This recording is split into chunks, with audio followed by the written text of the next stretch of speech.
Mobile নামক এই ডিভাইসটি আমাদের জন্য বিশাল এক ডিস্টার্বের কারণ। কিন্তু আজকাল স্ক্রিন টাইম, সারাদিন ভিডিও দেখা, মোবাইলে স্ক্রলিং করা, সোশ্যাল মিডিয়াতে সময় ব্যয় করা আমাদেরকে দিন দিন আনপ্রোডাক্টিভ বানিয়ে দিচ্ছে।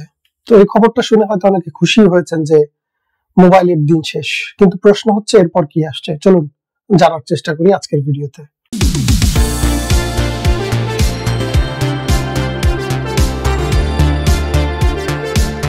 অতি সম্প্রতি ওপেন এআই অর্থাৎ চ্যাট জিপিটির যে মূল কোম্পানি ওপেন এআই, সেটার যে মালিক স্যাম অল্টম্যান, সে অ্যাপলের সাবেক ডিজাইনার, যাকে ডিজাইনারের গুরু বলা হয়, জনি আইভি, সে অ্যাপল থেকে বের হয়ে কয়েক বছর আগে একটি নতুন কোম্পানি প্রতিষ্ঠা করে সেই কোম্পানিটি কিনে নিয়েছে স্যাম অল্টম্যান বা চ্যাট জিপিটি।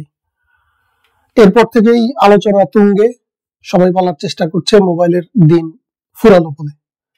এরপর নতুন ডিভাইস নিয়ে আসবে তারা, সেরকমটাই সবাই প্রত্যাশা করছে। সো আসুন এক নজরে জেনে নিয়ে আসি কে এই জনি আইভি। জনি আইভি অ্যাপলের প্রথম যেই ফোন, আইফোন, সেটা ডিজাইন করে এবং তার হাত ধরেই অ্যাপল ওয়াচ, অ্যাপলের যে কম্পিউটার, ম্যাকবুক, অ্যাপল ট্যাব, তার হাত ধরেই আসে। সো ডিজাইনের যে দুনিয়া, হার্ডওয়্যার ডিভাইস ডিজাইনের যে দুনিয়া, সেই দুনিয়ায় জন আইভি আসলে এক অপ্রতিদ্বন্দ্বী নাম। তার সমকক্ষ কেউ আছে বলে অনেকেই মনে করে না। সুতরাং তার সাথে স্যাম অল্টম্যানের এই যে যুক্ত হওয়া, এটা একটা বিশাল সিগনিফিক্যান্ট ঘটনা। সো এটার ইমিডিয়েট ইম্প্যাক্টে কি হয়েছে, যখনই স্যাম অল্টম্যান বা চ্যাট জিপিটি ওপেন এআই তাদের আইও নামে জন আইভির এই কোম্পানিটি কিনে নেয়, ঠিক সেদিনই অ্যাপলের স্টক মার্কেট ক্র্যাশ করতে থাকে। এরই মধ্যে তারা প্রায় 2.5 থেকে 3% মূলধন হারিয়েছে মার্কেট থেকে।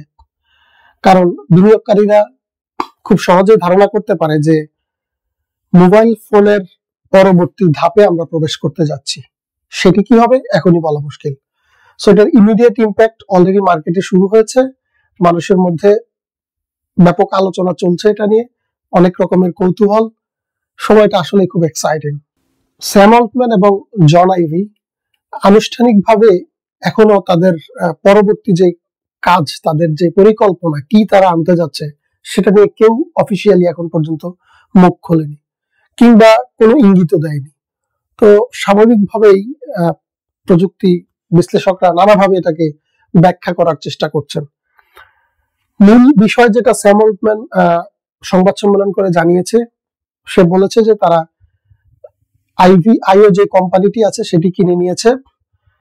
2026-এর মধ্যে তারা নতুন ডিভাইস আনতে যাচ্ছে বাজারে, যেটা এআই দ্বারা পরিচালিত হবে।